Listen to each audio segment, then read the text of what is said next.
ang mga kwento ng pag-ibig, kwento ng buhay at kwento ng pag-asa dito sa Barangay Love Stories. Love Stories.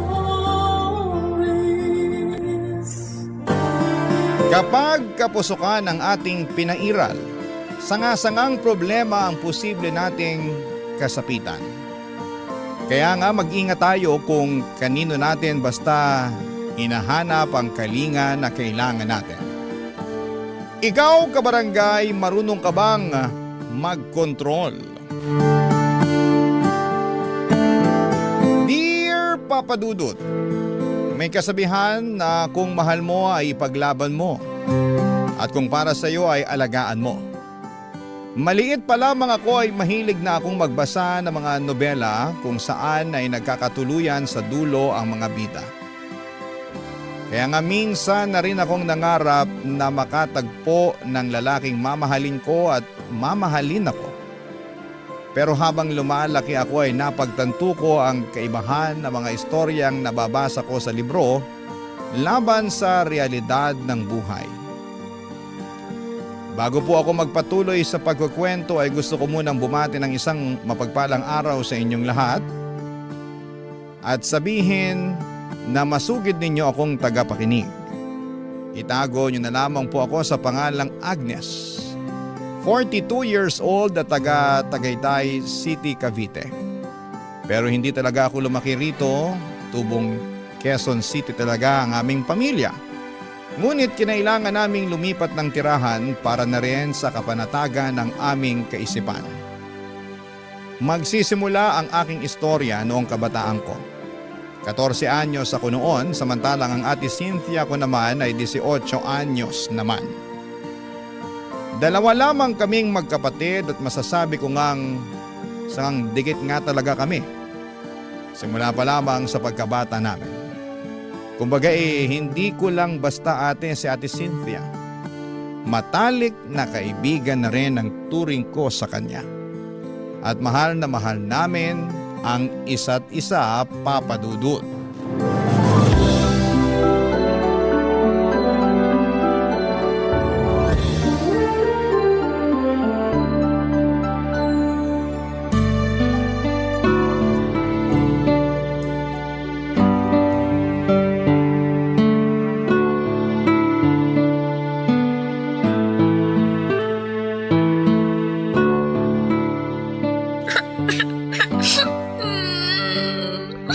Ano ba kasing iniiyak-iyak mo dyan? Gusto mo bang awayin ko yung semento na pinagdapaan mo para makaganti ka? Ate, aamin na ako. Hindi talaga ako nadapa, ate. Sabi na eh. Sige, sabihin mo. Paano ka nagkasugat? May tumulak sa akin. Anak ng tukneneng. Sinong gumawa niyan sa'yo, ha? Sabihin mo. Ate, huminahon ka lang. Paano ko hihinahon? Ang lakas naman ng loob ng gumawa niyan sa'yo. Ano? Sabihin mo, sinong nanulak sa'yo, ha?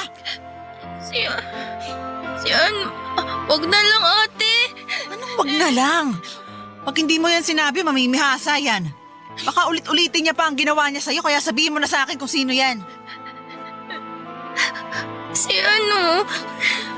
Si Gina. Gina? Yung siga-sigaan dun sa kanto? Oo, siya nga. Kaedad ko na yun tapos pumapatol siya sa mas bata sa kanya? Lagot sa akin yung babaeng yun. Makikita niyang hinahanap niya. Tara, Saan? samahan mo ako sa kinaroroonan ng Gina na yan.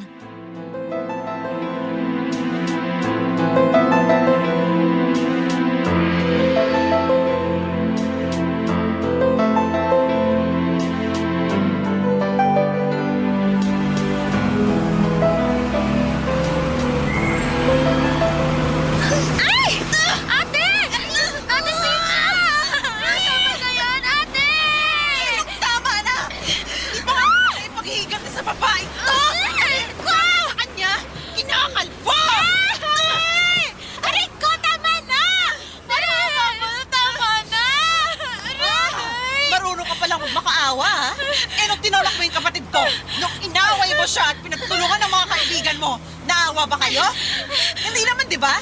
Kaya sabihin mo, paano ako maaawa sa'yo? Ate, tama na. Baka mapahamak ka eh. Tinuturuan ko lang ng leksyon ng babaeng to para hindi pa marisa ng ibang tao. Ayoko sa lahat. Yung inaagrabyado ang kapatid ko! Itiwan mo nga ako! Saklala! Tulungan niyo ako! Saklala!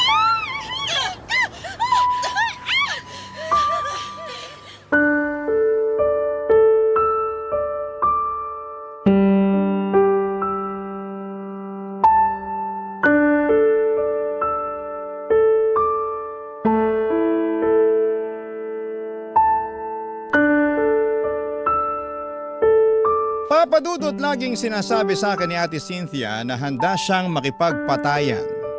May pagtanggol lamang ako. At walang kahit na sino ang pupwedeng umagrabiyado sa akin, lalo't wala rin naman akong ginagawang masama sa kanila. Kaya nga kahit na sermonan kami noon ni Nanay dahil na rin sa pagkakasangkot namin sa away, ay hindi na namin yon minasama at dinamdam ng matagal.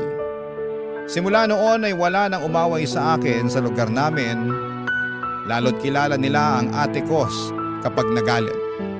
May iba na akong maliban na lamang at may iba na kung ano-ano pang pangit na salita at katawagan ang binansag nila sa ate ko. Bagay na kinalungkot ko ng husto. Dahil sa totoo lang ay napakabait ni Ate Cynthia.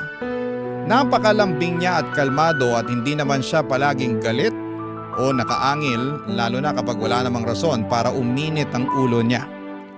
Kilala ko siya at alam ko sa sarili ko na hindi totoo ang mga pangit at masasamang bansag nila sa kapatid ko.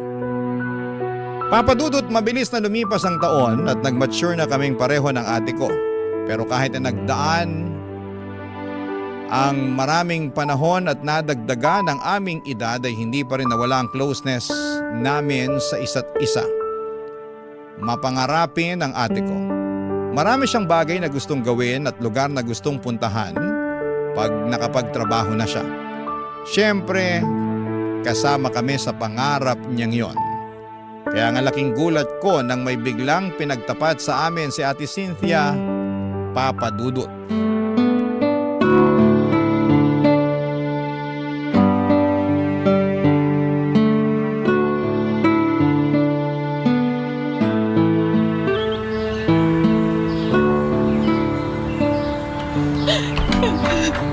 Andito na po ako. Nay? Nay?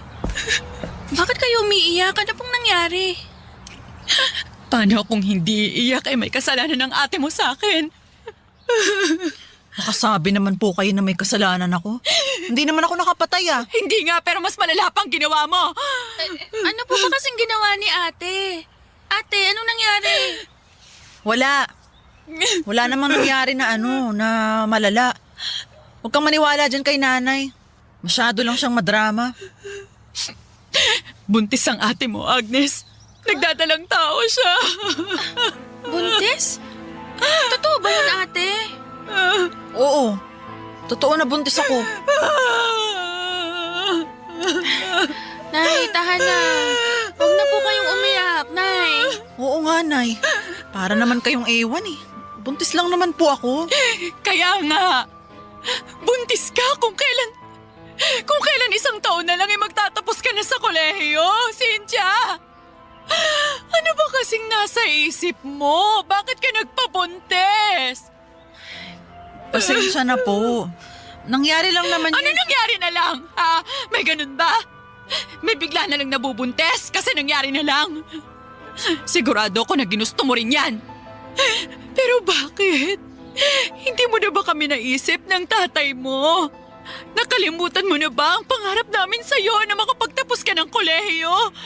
Tsaka di ba kabilin-bilinan ko sa'yo, sa inyo, ni Agnes na unahin ang pag-aaral bago ang pakikipagrelasyon?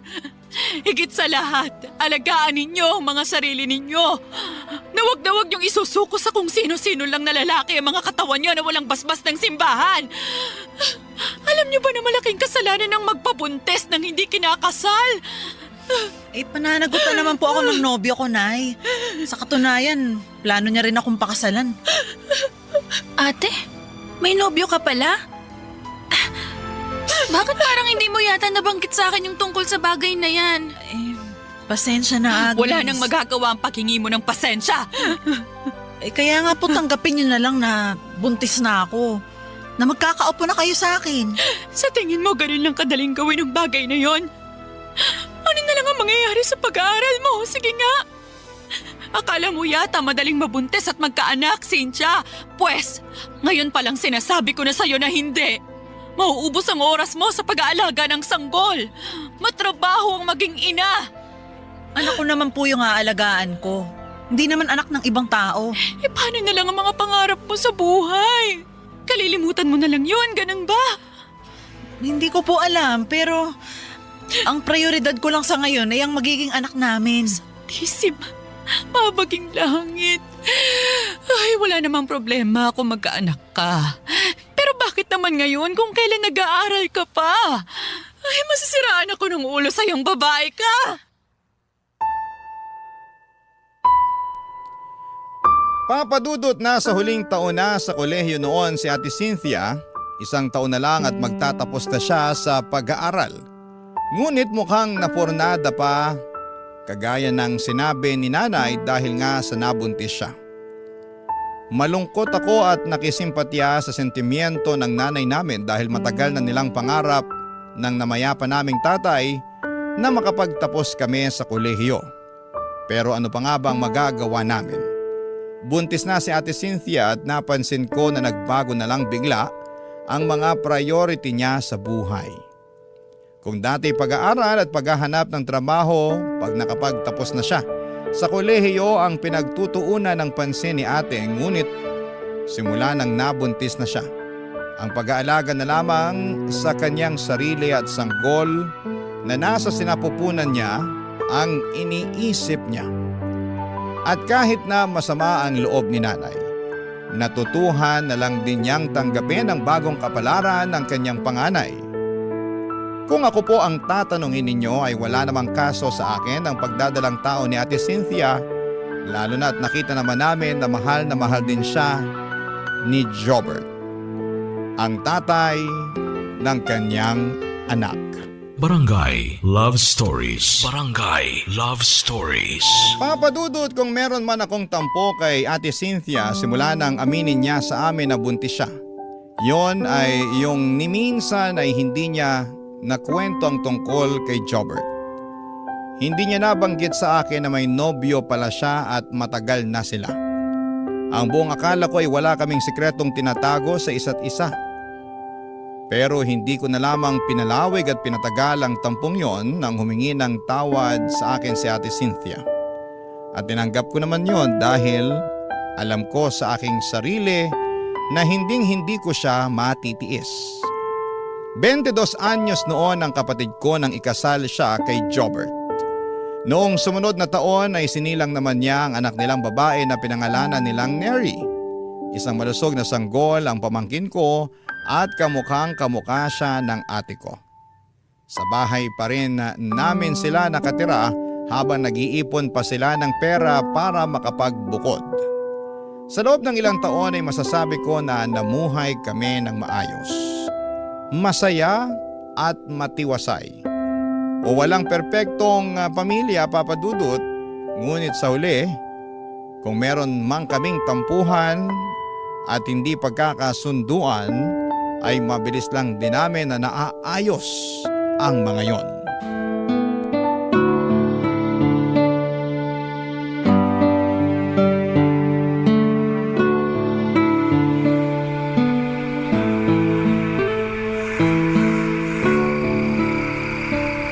Grabe, nakatulugan na ni Neri yung laruan na binili ko sa kanya. Aliw na aliw talaga ako sa batang yun. Marunong magpasalamat at magpahalaga ng mga regalo sa kanya kahit na gaano kamahal, kamura, kasimple o bongga. Pero alam mo, ate, mas bilib ako sa'yo. Bakit naman? Kasi ang galing ng pagpapalaki mo sa anak niyo ni Kuya Jobert. Yung ibang nanay kasi, hindi ko nilalahat to pero Parang hindi marunong magturo ng magandang asal sa mga anak nila. Siguro kasi, hindi rin sila naturuan ng mga magulang nila nung bata sila. Siguro nga ganun yung iba kaya naipapamana nila sa mga anak nila. Basta ako, sa abot ng makakaya ko, tinuturuan ko talaga ang anak ko ng mabuting asal. Na rumispeto, na magpasalamat kapag may nagbibigay sa kanya na ibang tao. Saka yung maging kontento. Salamat sa pagpapahalaga at pagpapaalala sa akin ng mga ginagawa ko bilang nanay ha.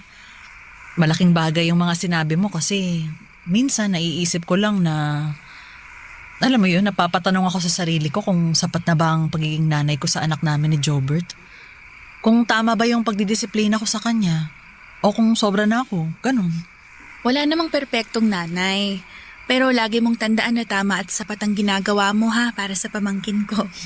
Nakikita namin yun ni nanay. Kaya nga minsan nasabi niya sa akin na mas magaling ka pa nga raw na nanay kaysa sa kanya. Talaga? Sinabi niya yun? Oo, pero dapat secret lang namin yun eh. Huwag ka nalang maingay ha. Pwede ba akong humingi ng pabor, Agnes?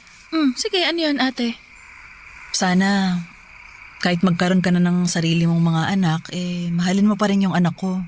Ituring mo siya na parang tunay mo ring anak. Sigurado kasi ako na kalalakihan ni Neri at hahanap-hanapin yung pagmamahal mo sa kanya.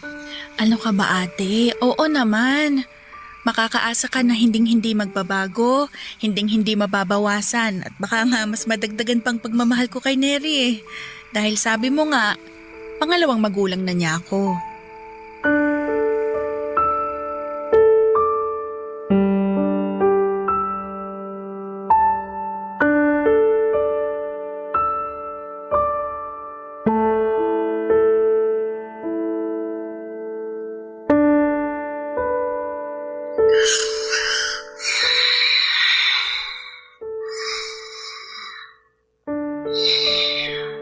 Agnes!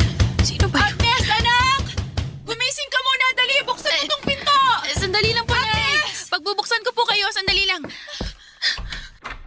Ano po bang nangyayari? Bakit kayo natataranta? Ang ate mo, ang ate Cynthia mo. Ano pong nangyari kay ate? Aalis kami ni Jobert, dadalhin namin siya sa ospital. Dito ka lang ha, dito ka lang. Bantayin mo si Neri, anak ha. Bakit po?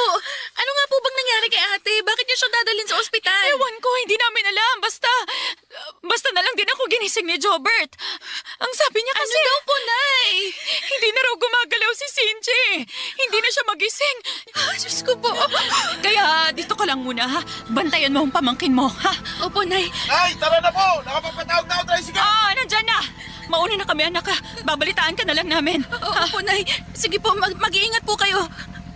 Diyos ko. Iligtas niyo po ang ate ko.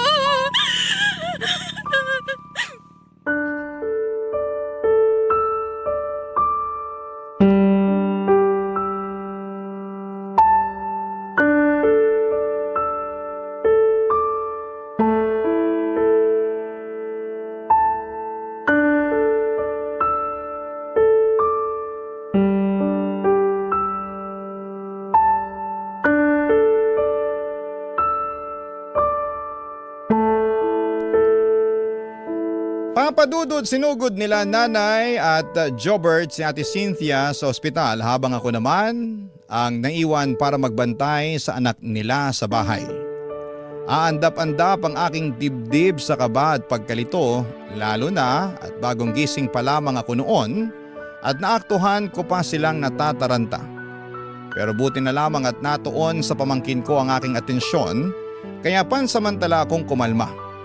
Kaya lang ay sinong mag-aakala na pagkalipas ng ilang minuto ay makakatanggap ako ng tawag mula kay nanay na siyang magiging dahilan upang gumuho ang aking mundo.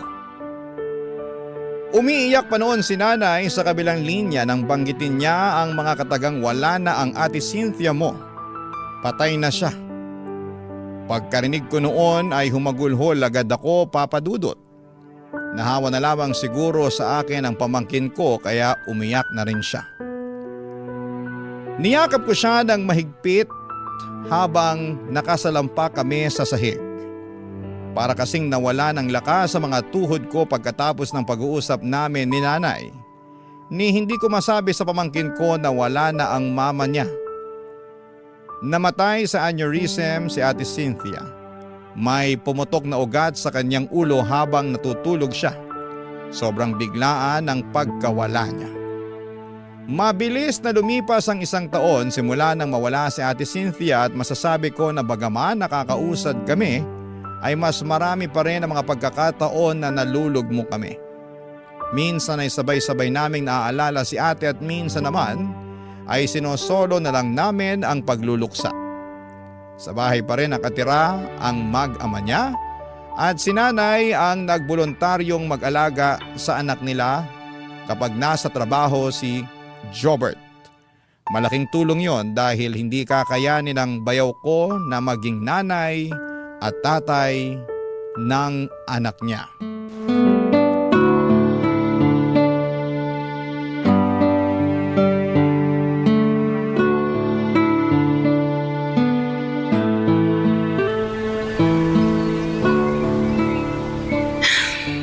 Yung anak niyo ni Ate Cynthia, lumalaking bibo at magandang bata.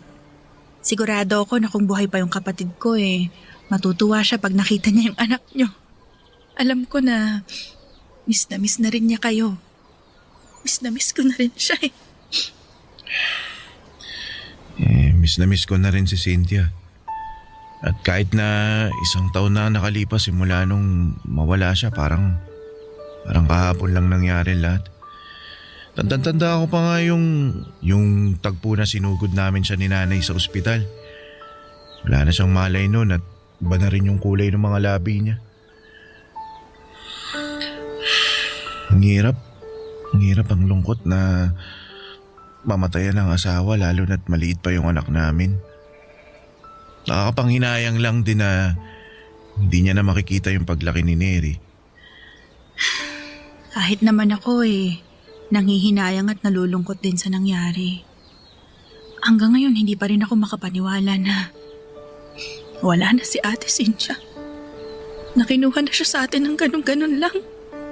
Ang daya Tapos ang bata niya pa para mamatay. Sobrang hirap mawala ng kapatid. Sabay na sabay kaming lumaki nun Sabay kaming nangarap. Alam ko naman na mamamatay ang lahat ng tao, pero hindi ko lang inaasahan na sa ganung kabilis kukunin si ate. Kahit na 1 taon nang nakalipas, hindi pa rin talaga ako makausad. Hirap nga rin ako makausad. Lalo na limitado lang yung binigay na panahon na magkasama kami ni Cynthia. Marami akong pinagsisisihan ngayong wala na siya. Sana pala mas niyakap ko siya ng mahigpit nung buhay pa siya. Sana mas dinalasan ko pa yung pagsasabi na mahal ko siya. Mas nakipagkwentuhan pa ako ng matagal sa kanya. Kung alam ko lang na na maiksi lang yung panahon na magkasama kami, di sana hindi na ako naunang natulog nung gabing yun. Sana binantayan ko na lang siya. Jobert, huwag mong sisihin yung sarili mo ha.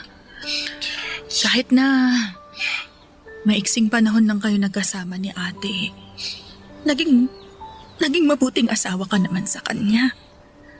At hanggang ngayon kahit na wala na siya nakikita naman namin ni nanay.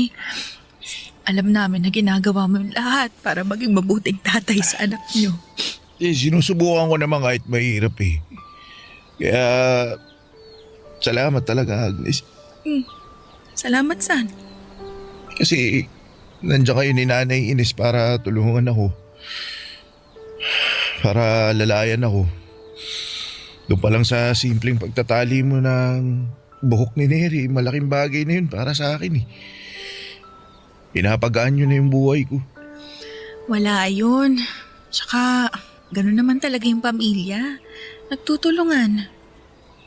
Maswerte ako kasi naging pamilya ko kayo.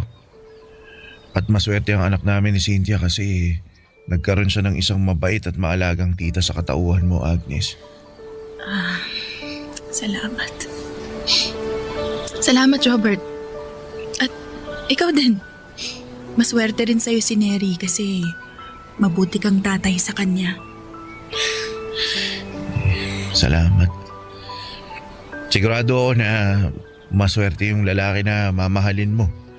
Kasi makasikaso mo, maalaga. Hindi lang si Neri yung inaalaga mo. Pati na rin ako. Ha? Hindi, ang ibig ko lang sabihin itong yung pagluluto mo ng masarap na mga putahe. Wala yun. Walang anuman. Pasensya ka na, na-appreciate lang talaga kita. Salamat.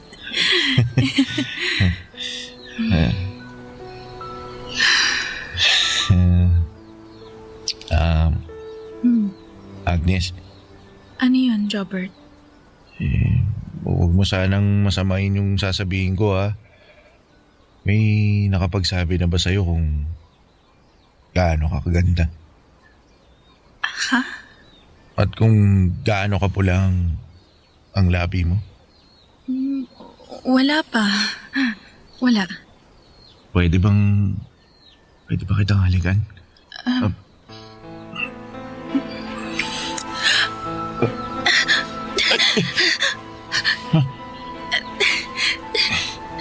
Robert, ano ba? Bakit mo ko inalikan? Ay, pasensya ka na, Agnes. Hindi ko sinasadya. Nawala lang ako sa sarili ko panandalian. Papadudot kapwa namin hindi naasahan ni Jobert ang nangyaring yun at pareho kaming natakot sa kahihinatnan. Kaya naman agad kaming dumistansya sa isa't isa. Bago ako pumasok sa kwarto ko ay nagkapatawaran kami at nagkasundo na kakalimutan namin ang mga nangyari. Kitang-kita ko sa mga mata ni Jobert ang labis na pagsisisi sa nagawa niya at yun din ang eksaktong pakiramdam ko. Aandap-andap sa kaba ang dibdib ko. Pagkasara ng pinto ay hindi pa ako kaagad humiga sa kama. Sa halip ay natigilan pa ako at napasandal sa likod nito sabay sampal sa aking magkabilang pisngi. Naiiyak ako at humingi ng kapatawaran sa namayapa kong ate dahil sa nagawa namin ng asawa niya. Ilang sandali pa ay agad na lumamig ang paligid at mabilis akong ginapangan ng matinding kilabot sa aking buong katawan. Papadudot. Barangay Love Stories. Barangay Love Stories. Papadudot kung tatanungin ninyo ako kung nagkaroon ako ng nobyo, sasabihin kong wala pa. Nakatuon kasi ang aking atensyon sa pagtatrabaho at pag-aalaga sa pamangkin ko kapag nasa bahay ako. Tuluyan ako nawala ng panahon na maghanap ng karelasyon pero pamilyar pa rin naman ako sa pakiramdam ng umiibig. May mga nagustuhan din naman ako na lalaki sa nakaraan at meron pa ngang nanligaw sa akin. Ngunit, hindi ko na lamang pinalawig pa. Ang akala ko ay hindi ko na muling maranasang magmahal pero nagbago ang lahat ng yon nung halikan ako ni Jobert. Bukod kasi sa bumilis ang tibok ng puso ko, nag-init din ang aking buong katawan. Nakaramdam ako ng pananabik at paghahanap sa kanyang presensya. Ngunit nanaig pa rin sa akin, papadudot, ang labis na konsensya. Kaya naman sinaway ko ang maharot kong puso. Iniwasan ko si Jobert sa abot ng aking makakaya at nilayo ko ng husto ang atensyon ko sa kanya, papadudot.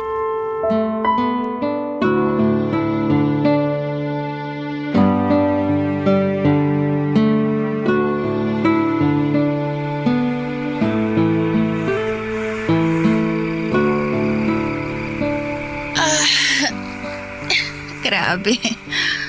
Wala na talagang sasarap sa pakiramdam kapag nakalapat ka na sa sarili mong higaan. Ang sarap sa likod ng malambot na kutsyon tapos bagong ligo pa ako.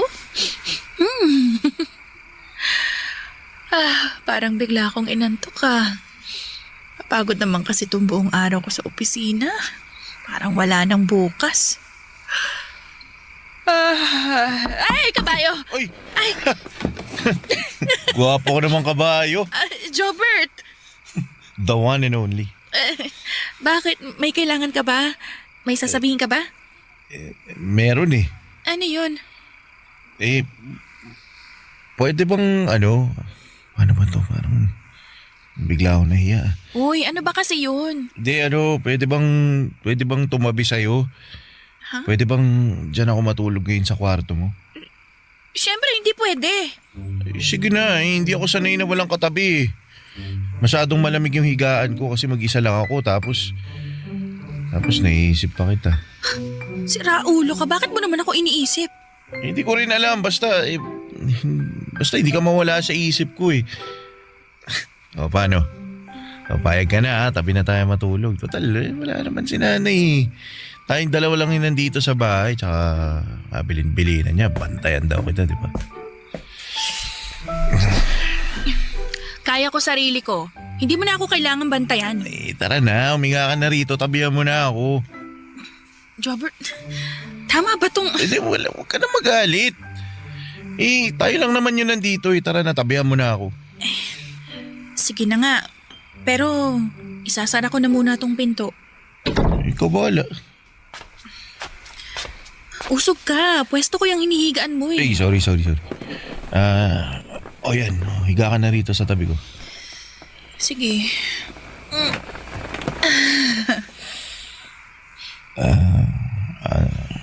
Yung tungkol dun sa nangyari noong nakaraan.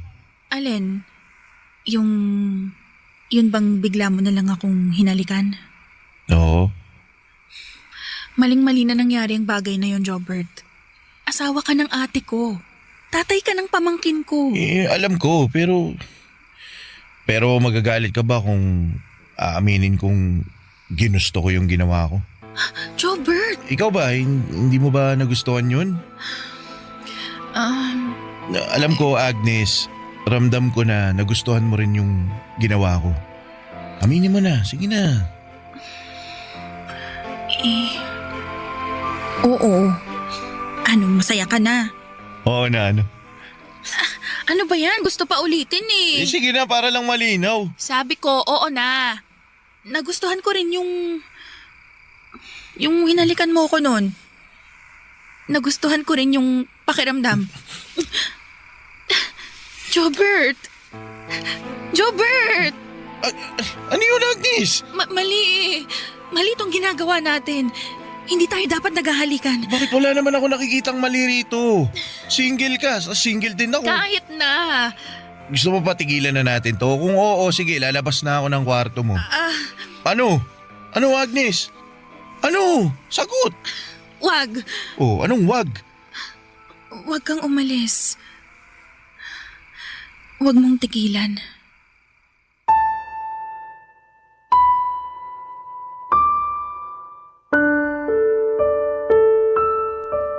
Papa Dudut, isa lang po ang masasabi ko. Napakahirap talunin ng tukso.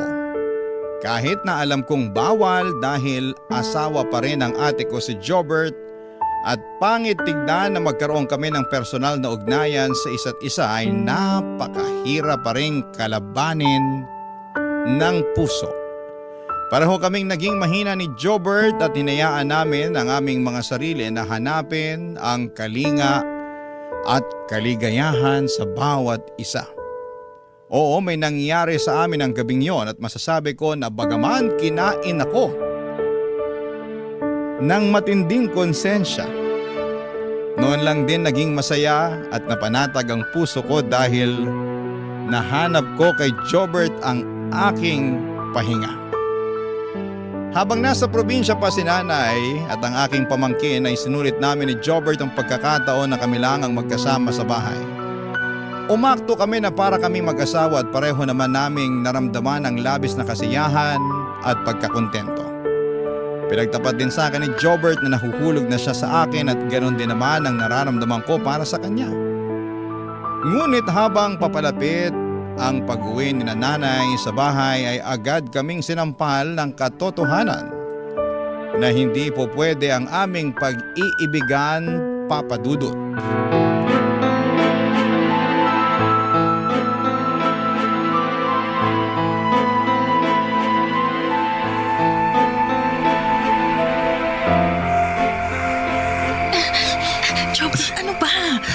Baka mahuli tayo ni nanay. Ay, tulog naman na si nanay. Mabilis magising yun lalo na kapag nakakarinig ng kaluskos. Saglit lang. Mag-usap lang tayo, Agnes. Pwede naman tayo mag-usap sa sala, di ba? Bakit dito pa sa kwarto ko? Tsaka, ano pa bang pag-uusapan natin? Dalian mo, gusto ko nang matulog. Bakit mo ba ako iniiwasan? Bakit mo ako nilalayuan? Simula nang umuwi rito sa bahay si nanay, naging malamig na bigla yung pakikitungo mo sa akin. Ano ba nangyari, Agnes? Nagtanong ka pa talaga. Alam nga namang aminin natin kay nanay yung totoo. Bakit hindi? Handa naman ako ipaglaban ka, pati na rin yung relasyon natin. Nasisiraan ka na ba talaga ng ulo? Malito, maling-malito. Wala ako nakikitang mali sa pagmamahala natin. Mahal kita, mahal mo ko. Tama naman, di ba? Nangako tayo sa isa't isa na paninindigan natin yung pagmamahala natin. Kaya, huwag mo naman sana akong sukuan.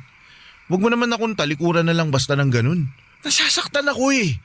Ayokong layuan mo ko, Agnes. Ayokong iwan mo ko. Parang awa mo na. Ayoko rin naman na nalayuan ka. Ang totoo, masakit din sa akin na umiwas sa'yo. Kaya nga wag mo na akong iwasan. Pero, paano si nanay? Paano kapag nalaman niya? Paano pag nalaman ni Neri? Ipapaliwanag na lang natin na maayos sa kanila. Sigurado naman ako na maiintindihan nila, lalo na si Neri. Mahal na mahal ka nun. At minsan din niyang nasabi sa'yo. Narinig ko na sinabi niya sa'yo na gusto ka niyang maging mama. Jobert. Jobert. Jobert. Mahal na mahal kita, Agnes. Mahal na mahal kita. Pakiusap. Huwag mo na akong iwasan. Hindi ko kaya pag nawala ka sa akin. Diyos ko! Mga walang iya kayo! Anong ginagawa ninyong dalawa, ha? Nanay! Nay! Anong ginagawa mo sa anak ko, Jobert? Bakit ba hinahalikan si Agnes? Nagmamahalan po kami ni Agnes, Nay. Mahal ko po yung anak ninyo. Ano nagmamahalan ang pinagsasasabi mo dyan? Nasisiraan ka na ba ng ulo? Agnes! Ano bang sinasabi ng lalaking yan? Nay! Ano? Anong iniiyak-iyak mo dyan? Patawarin niyo po kami ni Jobert. Bakit ka humihingi ng tawad? Dapat ang lalaking yan ang humihingi ng tawad. May pasabi-sabi pa siya na nagmamahalan kayo. Tama naman po si Jobert, Nay. Ano ka mo? Opo, tama po siya. Nagmamahalan po kami. Tayo! Kasira ulo kang babae ka! Nay! Ka, wala kang iya! Ay, tama na po! Huwag niyo po saktan si Agnes! Sino gusto mong saktan ko? Ikaw? Sige, ikaw na lang sasaktan ko! Halika! Walang yaka! Ay! Teka! Aray! Walang yaka! Sandali lang po! Aray! Ano ba yan? Aray ko! Ay, parang awa niyo na po! Huwag niyo na po saktan si Jobert! Papadudot, pinalayas kami ni nanay sa bahay niya at kahit na anong pakiusap ko, kahit na anong pagmamakaawa ko na huwag niya kaming paalisin ay tila bingi siya na hindi naririnig ang aking panambitan. Galit na galit siya sa amin at kulang na lamang ay isumpan niya kami. Kinain ko, Papadudot, ang masakit na mga sinabi niya. Masakit sa akin bilang anak na kamuhian at pandirihan ng sarili mong magulang. Ngunit wala naman akong magawa. Hindi ko na maitatama ang mali at yun na ang nangyari. Hindi ko na maibabalik ang nakaraan dahil tapos na yon. Ang magagawa ko na lamang ay panindigan ang bunga ng aming kapusukan. Yon ang rason kung bakit kami napadpad dito sa Cavite mula sa dati naming tirahan sa Quezon City. Oo, at tuluyan na kaming nagsama ni Jobert kasama ang pamangking ko na ngayon ay tinuring ko ng parang tunay na anak. Pinanindigan namin ang aming pagmamahalan at bagaman may mga gabi na kinakain ako ng matinding konsensya, ay mas nanaig pa rin ang pag-iibigan namin sa isa't isa. Kahit na masama akong kapatid sa mata ng ibang tao dahil pinakisamahan ko ang dating asawa ng ate ko ay wala na akong pakialam pa sa mga sasabihin nila. Masaya ako at panatag ang aking puso na si Jobert ang inibig ko. At kontento na ako sa aming pamilya. Maraming salamat po sa pagbasa ng sulat ko. Hanggang dito na lamang po ang aking kwento. Mabuhay po ang inyong programa and more power and God bless. Ang inyong kapuso at kabarangay forever, Agnes. Uy, kabarangay! Agree ka ba sa ending ng ating barangay love stories na ito? I-share mo na ang feelings mo sa ating comment section. Ang mga kwento ng pag-ibig, kwento ng buhay at kwento ng pag-asa dito sa Barangay Love Stories.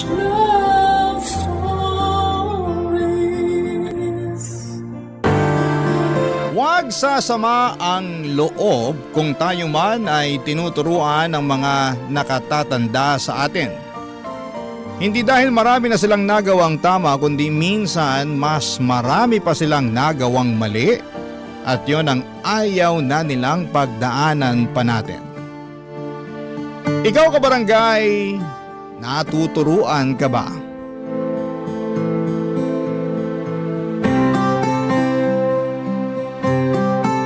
Dear Papa Dudut, naniniwala ba kayo sa kasabihan na ng mga matatanda tungkol sa karma? Yun bang lahat ng bagay na ginagawa natin sa mundong ito na mabuti o masama ay bumabalik sa atin sa takdang panahon? Minsan ay doble o tripling ulit pa. Kaya naman inihalin tulad ito sa pagtatanim ng mabuting buto upang mabuting karma rin ang anihin mo.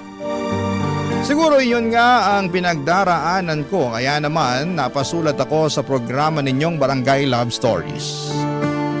Pero bago ang lahat ay gusto ko munang kunin ang pagkakataon na ito upang magpasalamat sa inyong istasyon at kay Papa Dudut dahil sobrang nakakaaliw ang mga istorya ng buhay na itinatampok ninyo. Maraming salamat talaga. Ako nga pala si Danilo. Hindi ko totoong pangalan. Taga Taytay Rizal at nasa 29 years old na ako. Kung babalikan ko ang aking kabataan, noong araw ay masasabi kong nuknukan ako ng sutil. Kaya naman abot sa kabilang barangay ang konsumisyon sa akin ng mama ko.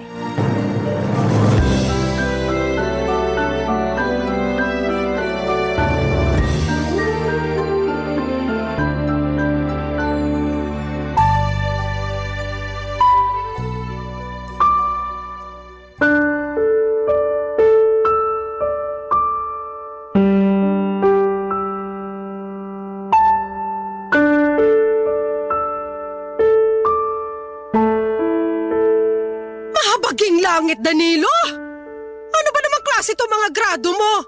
Puro palakol! Duda tuloy ako kung makakapasa ka nito sa high school. Ilang beses ko po bang dapat ulit-ulitin na sabihin sa inyo na ayaw ko na nga po mag-aral? Kayo lang yung pilit ng pilit sa akin. Tapos nagre-reklamo kayo na ganyan mga grado ko. Sino hindi magre-reklamo? Ikarekla-reklamo naman talaga to. Tsaka ano na lang ang sasabihin sa'yo ng namayapa mong papa nito, nak? Siguradong kinahihiya ka na nun sa langit. Yan po yung ayaw ko sa inyo eh. Dinadami nyo palagi si Papa wala na nga yung tao. Baka imbis na nananahimik na yung kaluluwa nun sa langit, palagi pang naiistorbo at nangungonsume, kakabanggit nyo ng pangalan niya sa tuwing pinagagalitan nyo ko. Paano hindi ako magagalit? Kagalit-galit naman kasi itong pinaggagawa mo sa pag-aaral mo. Baka nakakalimutan mong hindi ka bumabata. 20 anyos ka na, di ba?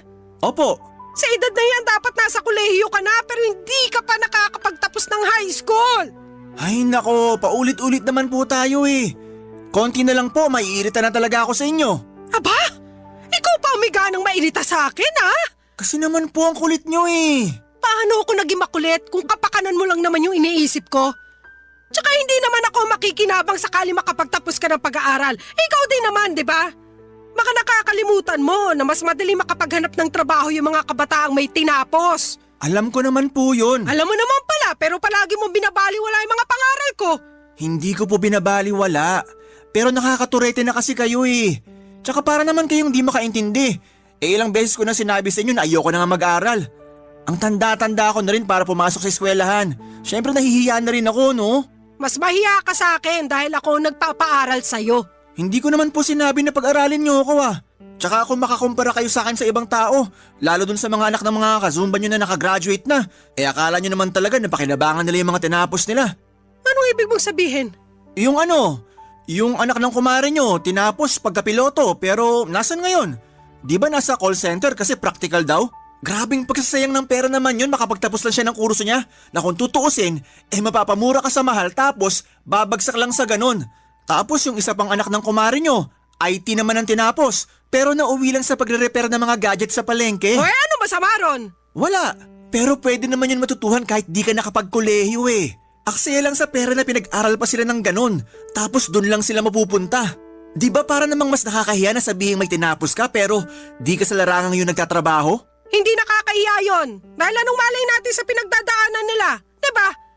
Malay mo, ilang beses sila nag-a-apply ng trabaho na may kinalaman sa kurso na tinapos nila pero walang bakante o maraming kakumpetensya. Kaya nag-iba na lang sila ng pinasukan. Hindi masama yun kasi hindi naman sila nagnanakaw. Tsaka wag mo nga akong bigyan ng katwiran na mas maigi na wag na lang magtapos ng pag-aaral kasi pwede lang yon kung madiskarte ka. Para nyo na rin pong sinabi na di ako madiskarte O buti alam mo. Sakit yun naman po magsalita. Totoo naman sinasabi ko Napakakupad mo. Hindi ka mautusan sa bahay. Reklamador ka, kulang ka rin sa diskarte. Kaya paano ka aasenso sa buhay niyan? Yun na nga lang pag-aaral mo ang susi. Para kahit paano magkaroon ka ng alas pag naghanap ka na ng trabaho. Hey, ewan ko na lang talaga sa yung bata ka. Baka sa kangkungan ka na lang pulutin pagdating ng araw.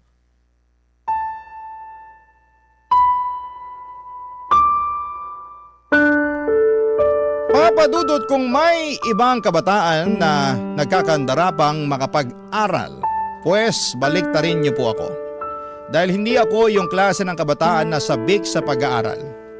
Pero gusto ko lang pong linawin na hindi ako proud sa bagay na yon ngayong matanda na ako. Pero noong mga panahong yon kasi wala talaga sa puso ko ang kahalagahan ng edukasyon, dahilan kung bakit hindi ko iniintindi ang mga sinasabi sa akin ng mama ko. Kumbaga pasok lang sa kanang tenga at labas naman sa kaliwa ang ginagawa ko. Dahil sa mahabang grado or mababang grado na nakukuha ko sa eskwelahan simula nang tumungtong ako ng elementarya at nadala ko na nga ito noong high school ako, ay hindi na ako umaasang makakagraduate katulad ng gustong mangyari ng nanay ko.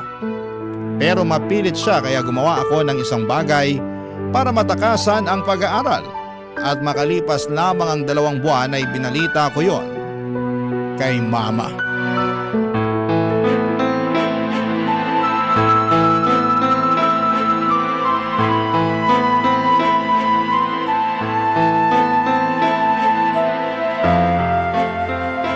Anong sinasabi mong tukmul ka? Man naman paulit-ulit na lang po ba tayo? Nasasayang laway ko kasasalita, di naman pala kayo nakikinig. Ay, Ma, bakit niyo po ako binatukan? Nakuha mo pa magtanong? Nakakairita ka! Ano po bang nakakairita sa sinabi ko kung yun naman po yung totoo? Hindi mo ba talaga makuha kung bakit ako nagkakaganito? Siguro nga mahina talaga ang ulo mo para hindi mo pa rin makuha yung punto ko. Grabe naman kayo, ininsulto niyo pa ako. Kakainis ka kasi!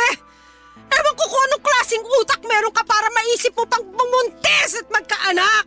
Hindi mo nga alam kung paano buhayin yung sarili mo? Paanong hindi ko po alam hindi na naman po ako bata.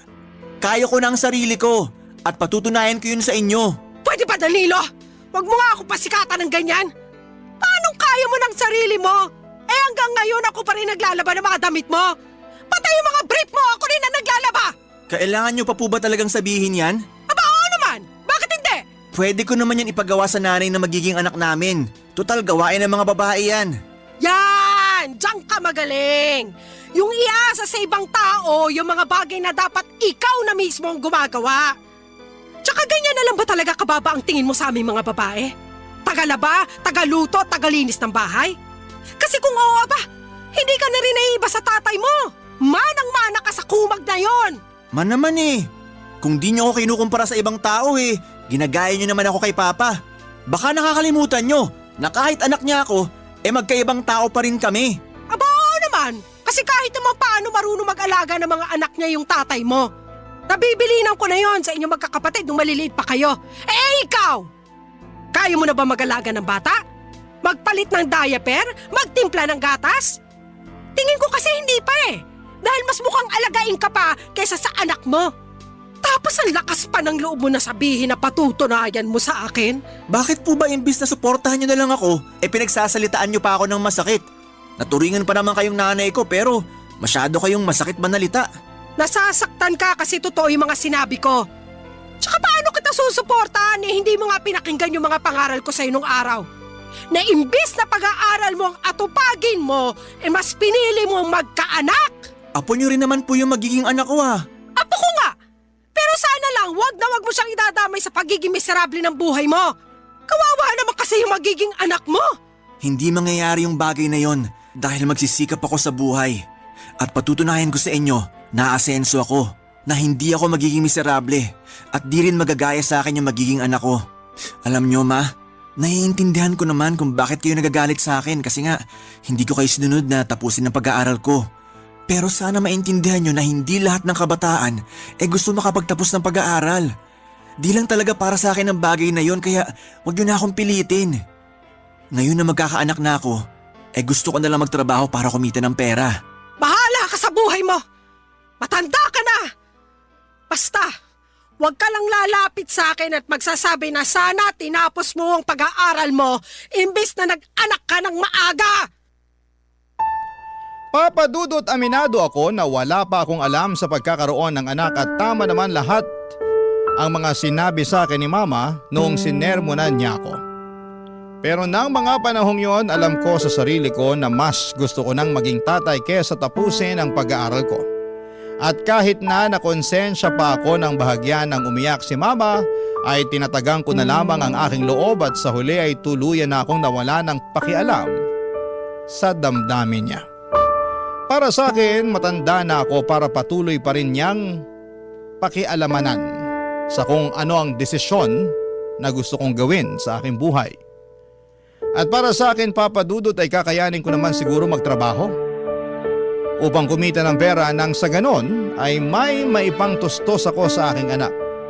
Kaya nga kahit na hindi masaya ang nanay ko sa nangyari, ay pinangatawanan ko pa rin ang kagustuhan kong magkabibi na noong mga panahong yon, Papa Dudut.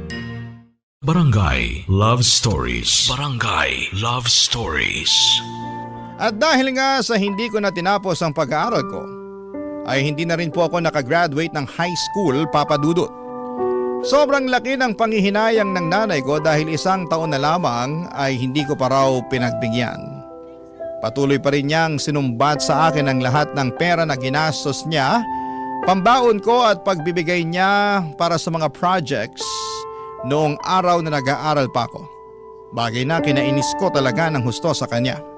Sa huli, wala na rin naman siyang nagawa sa desisyon ko na mas piliin ko ang aking anak.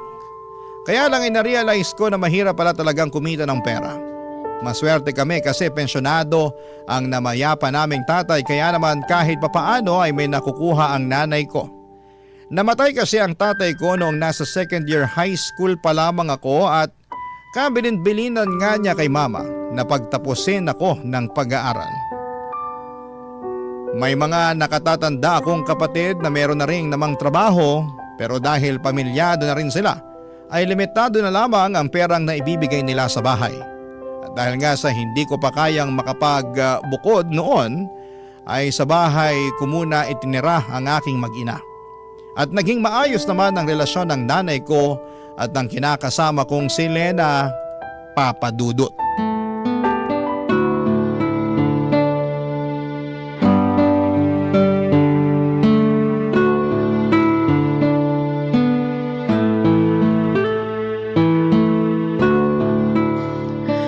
Alam mo Lena, ito payong nanay lang. Total ako na rin naman yung tumatayong nanay mo dahil dito kayo nakatira sa bahay ko.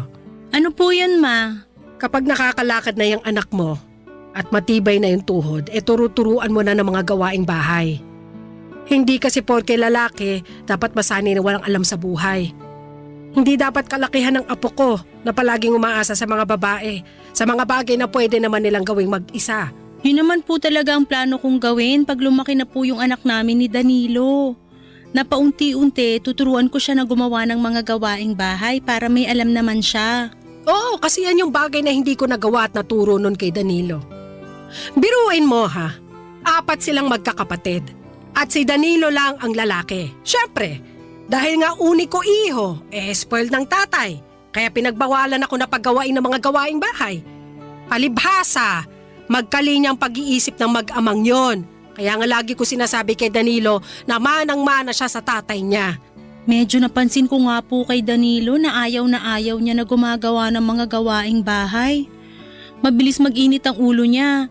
Tapos pag ginagawa naman niya hindi pulido yung trabaho niya. Kagaya na lang pag naguhugas siya ng pinggan. Madalas masebo pa yung mga hinugasan niya kaya nag-aaway kami. Kaso ayaw din talaga patalo nung anak niyong yun eh. Mangangatwiran pa na sana raw ako na lang gumawa para di na ako magreklamo. Gawain niya talaga yan. Kaya nga puro sakit ng ulo yung daladala niya sa pamamahay na to. Lalo na nung nagsipag-asawa na yung mga ate niya. Siyempre bago kayo dumating ng apo ko sa buhay namin, kami lang dalawa magkasama. Aba hindi ko maasahan ang lintik na yan sa mga gawaing bahay. Mas inuuna pa ang magreklamo kesa tumulong sa akin. Tapos kung gagawa naman magdadabog. O kaya hindi aayusin yung ginagawa. Kaya madalas kami nag-aaway. Akala ko nga magbabago na siya ngayong tumanda na at nagkaanak. Pero para bang naging mas malala pa kasi lahat inaasa na niya sa'yo. Kawawa ka naman tuloy. Ma, bakit kung ano-ano na naman pong pangit na bagay yung sinasabi niyo kay Lena tungkol sa akin? Ha? Ay hindi Wala ko sinasabing ganon. Anong wala? Dinig na dinig ko kayo, nandun pa lang ako sa may pinto. Mahal, hindi mo naman sinabi na uuwi ka ng maaga. Oo, kasi wala kaming overtime. Kaya tuloy nahuli ko kayo na pinag-uusapan ako. Nagkukwentuhan lang naman kami ni Mama. Tapos ako yung naisip niyong pagkwentuhan, ganon? Nabanggit lang naman ni Mama. Hindi ka naman namin sinadyang pag-usapan. Pakiramdam ko sinadya niyo kasi kanino ko pa nakakagat yung dila ko eh. Bakit pa kasi apektado ka dyan? Sa totoo naman yung lahat ng mga sinabi ko kay Lena tungkol sa'yo. Oh, di lumabas na rin yung totoo na pinagkwentuhan niyo nga ako. Ay, hindi lang palabas sa pinagkwentuhan. Dahil sinisiraan niyo ako sa kinakasama ko. Anong sinisiraan? Hindi ganun yun, no? Hindi raw, pero kung todo kayo lait sa akin. At ikaw naman, Lena, huwag ka nga masyadong nakikinig sa nanay ko. Alam ko na close kayo, pero sige ka, magiging kamukha mo na siya. Danilo naman, nanay mo pa rin yung pinagsasalitaan mo ng ganyan. Alam ko, pero wala pa naman sa kalingkingan ng mga masasakit niyang sinabi tungkol sa akin yung sinabi ko tungkol sa kanya, di ba? Tsaka sa lagay pag siya nagsabi ng masama tungkol sa akin ayos lang kasi nanay ko siya, pero pag ako gumawa nun, masamang anak ako dahil nanay ko siya? Para naman yatang di patas yun. Hirap kasi sa inyo, akala nyo kung sino kayong perpekto. May mga pagkukulang din naman kayo sa sarili nyo. Papadudot masaya naman ako na magkasundo sina Mama at Lena. Kaya sila close. Pero dahil sa sobrang close nila ay nakakairita na lalo at idinadaan na ng nanay ko sa aking kinakasama ang mga problema at reklamo niya sa akin. At sa tono pa ng pananalita niya. Akala mo kung sinong inapi kaya lalong nakakairita. Kahit na nanay ko pa siya ay sinagot ko pa rin siya ng pabalang dahil pakiramdam ko ay napahiya ako sa mga pinagsasabi niya sa kinakasama ko. Simula noon ay tuluyan na akong nawala ng amor at respeto sa nanay ko. Kontrabida sa mga teleserye ang tingin ko sa kanya at hindi na niya pinalagpas kahit na anak niya pa ako. Madalas ay hindi na rin ako sumasabay na kumain sa isang mesa kapag nandun siya. Bagay na napansin nga ni Lena. Pero minsan lang naman mangyari yon. Lalo't maaga akong umaalis para pumasok sa trabaho at madalas ay gabi na akong umuwi. Kung hindi tulog pa ay tulog na noon ang mama ko. Isang gabi nagkaroon kami ng pagkakataon na makapagkwentuhan ni Lena at marami kaming napag-usapan na mga bagay-bagay, Papa Dudut.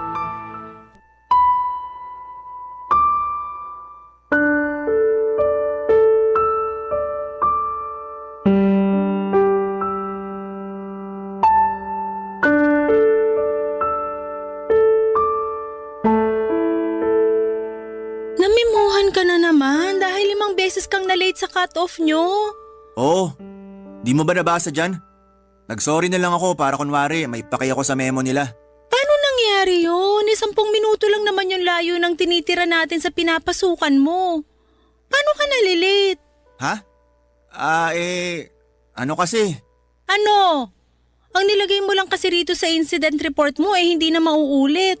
Ano yun? Wala man lang rason. Wala rin namang kwenta na magrason pa kasi nandyan na nga yung memo, di ba?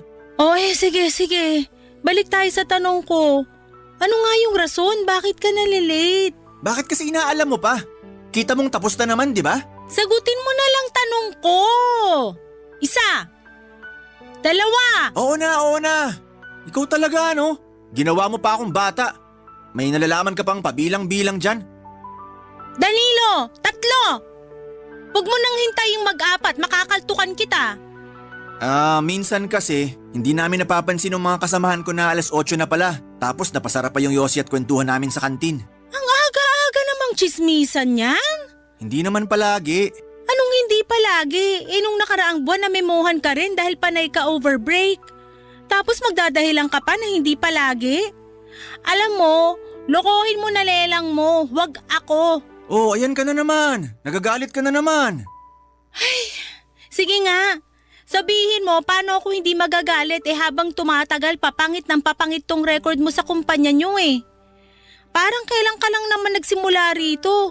Baka nakakalimutan mong hindi ka pa nga regular dito pero wagas na tong mga memo mo. Malapit ko na tong ipalaminate at i-display dyan sa dingding ng bahay natin. Sige ka. Grabe naman. Ano yan, wall of shame? Bakit hindi? Mukha naman kasing proud na proud ka pa sa mga memo mo. Kaya i-display na natin para naman makita ng mga bisita ni Mama. Alam mo, kakadikit mo kay Mama, nagiging kaugali mo na siya. Anong sinabi mo? Katono mo na rin siya magsalita. Yung pagganyan mo ba? Yung may nalalaman ka pang display. Ganyan-ganyan si Mama sa akin nun Kadidikit mo kasi sa kanya, kaya nahawa ka na ng ugali niya. Ano namang masama doon? Masama yun, kasi pareho na kayong nakakainis. At kami pa palang nakakainis. Kasalanan ba namin na nagkakaintindihan kami pag tungkol sa iyong usapan?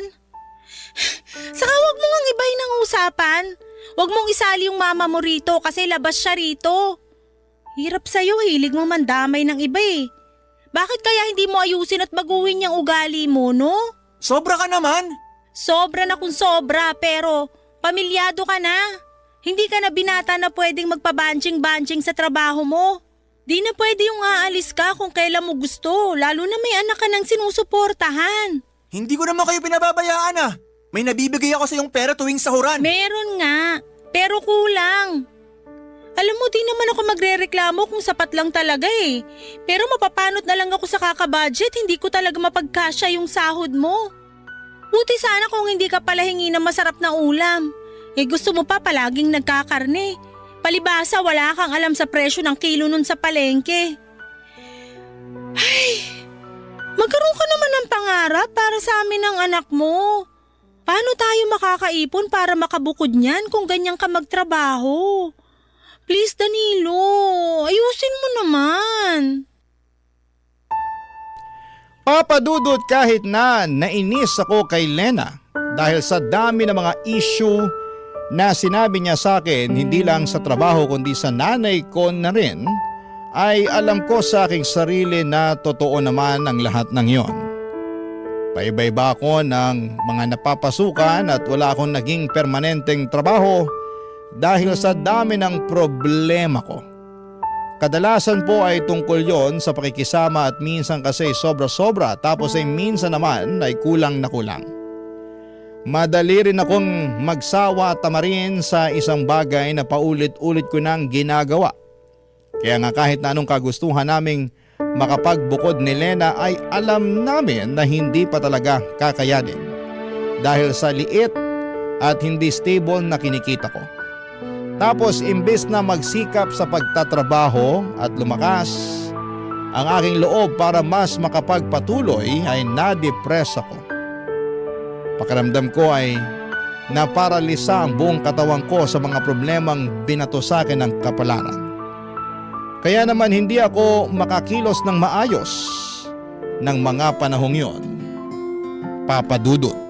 Barangay Love Stories. Barangay Love Stories. Papa Dudut, hindi na nga ako produktibo sa aking ginagawa ay natanggal ako sa pinapasukan ko ng mga panahong yon.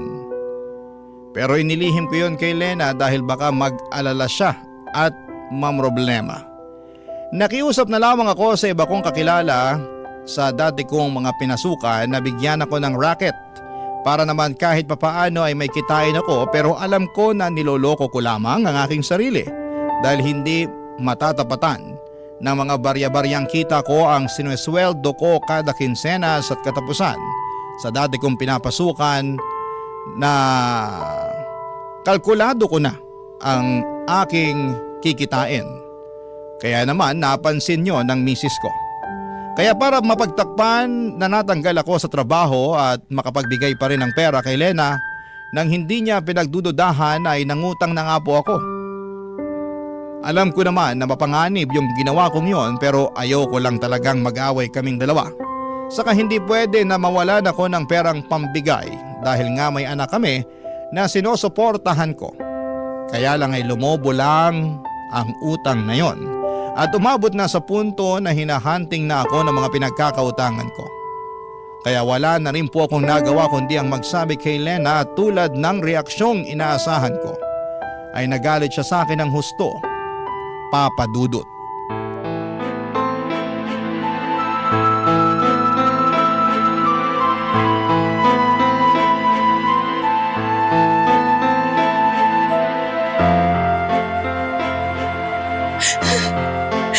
Danilo, ano bang pumasok sa isip mo para gawin yung bagay na yun? Marami. Sa sobrang dami di ko na alam ano talaga yung tama sa mga naiisip ko. Kaya nagpadalos-dalos ka na lang sa desisyon mo, ganun ba?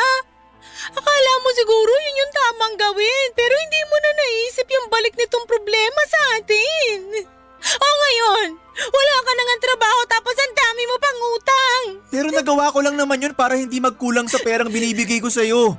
Baka nakakalimutan mong panereklamo mo sa akin na kakarampot lang ang sinusweldo ko. Magkaibang bagay naman yun. Kasi itong mga binibigay mo sa akin ngayon inutang mo pala. Hindi ka ba nakikinig? Ginawa ko lang naman yun kasi nga kailangan... Nakikinig ako at naiintindihan ko ang rason mo pero kahit anong gawin ko, hindi ko pa rin matanggap na kailangan mo pang mangutang pantapal sa sweldo mo kasi nawalan ka ng trabaho. Yun yung punto ko doon, Danilo. Nawalan ka ng trabaho at hindi mo yun sinabi sa akin. Naiintindihan mo ba yung bigat ng kasalanan mo? Oo, pero... Pero ano? Sabihin mo! Natakot kasi ako sa'yo eh. Natakot ako sa kung anong pwede mong sabihin sa akin. Kung ano man ang mga sasabihin ko sa'yo, alam mo sa sarili mo na totoo lahat yon. Hindi naman kita pagsasalitaan ng masakit kung wala akong dahilan, di ba? Pero ikaw ang gumawa ng mga dahilang yon. Tapos silitanyahan mo ako ng ganyan. Kaya nga kasalanan ko talaga yung nangyari. Natakot ako na harapin yung bunga ng mga maling desisyon ko. Natakot ako na marinig sa'yo lahat ng mga pagkakamali ko kasi kilala ko ang sarili ko eh. Imbis na tanggapin yung mga kasalanan ko at magsikap, madali ako maapektuhan. Kaya nalulugmok agad ako. At yun din ang dahilan kaya naging desperado na ako. Sana iniisip mo man lang kami ng anak mo bago ka naging desperado. Iniisip ko naman kayo. Palagi ko kayong iniisip kaya nagawa ko yung mga bagay na yun.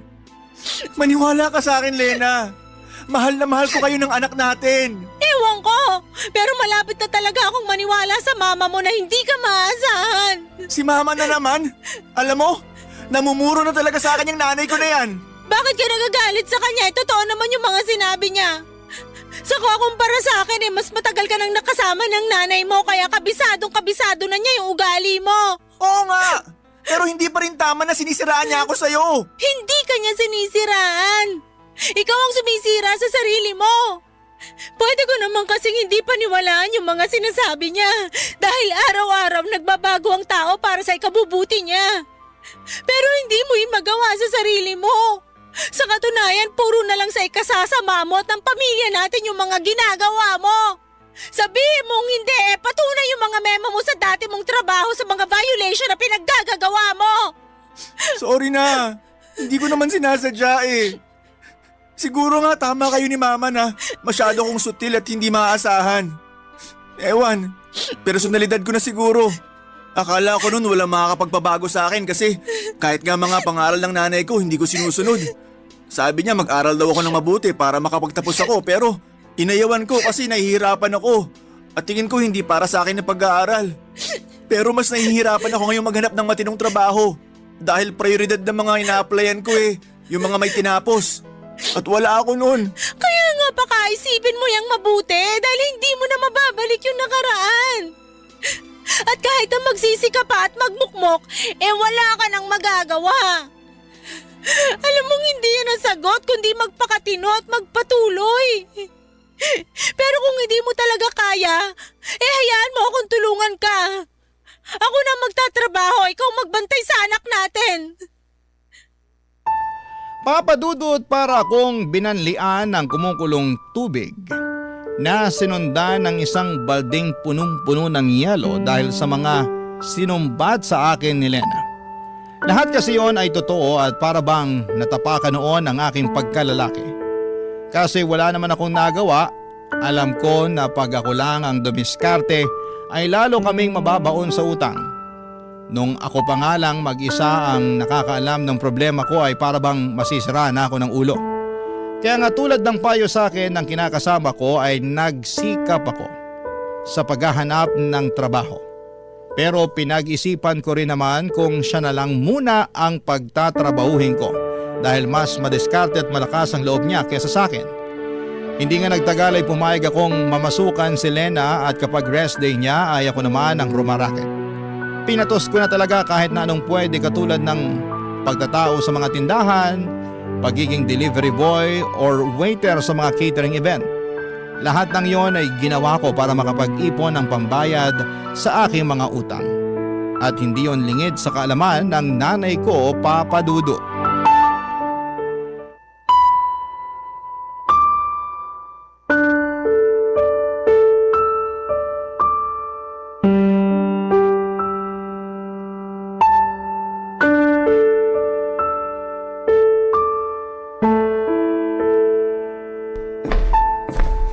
Ma, pwede ba mag-usap tayo?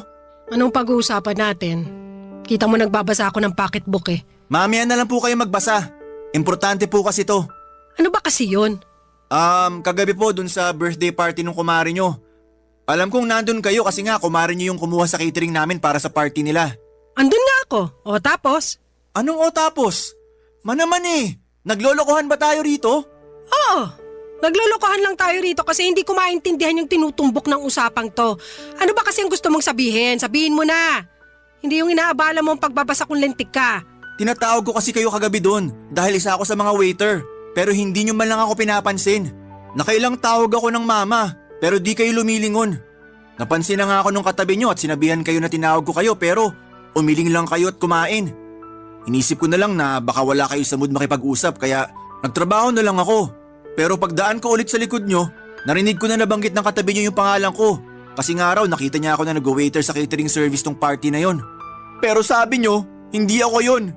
Na wala kayong anak na ganun ang trabaho. Tama ba naman yun? Sa ayaw ko lang na pag-usapan yung tungkol sa'yo kaya ganun na lang sinabi ko. Tinatanong ko kung tama ba yun kasi nakaka-insulto kayo Para sa akin tama yon. Kasi yung mga taong yon, sigurado akong pagtatawanan ka pag kinumpirma ko na ikaw nga yun at ganun lang ang trabaho mo. Kaya sinabi ko na hindi ikaw para matapos na agad ang usapan namin. Tsaka kung nainsulto ka, kamusta naman yung nararamdaman ko bilang nanay mo? Akala mo yata hindi masakit sa akin na pagtawanan ng ibang tao yung hanap buhay mo. Kasi maliit yung kita, ganito ganyan. Lalo alam ko naman sa sarili ko na ginawa ko ang lahat para mabigyan ka ng mabuti at maayos na kinabukasan. Hirap sa inyo, inuungkat nyo na naman yung nakaraan Ang problema rito yung pagtanggi nyo sa akin na anak nyo. Bakit ka nagagalit sa bagay na yon? Kasalanan ko ba? Na hirap akong ipagmalaki ka dahil sa ugali mong yan? Kung yung pagiging sutil ko nung araw ang sinasabi nyong ugali, nagbago na ako. At nagsisikap na ako ngayon para sa pamilya ko, ma.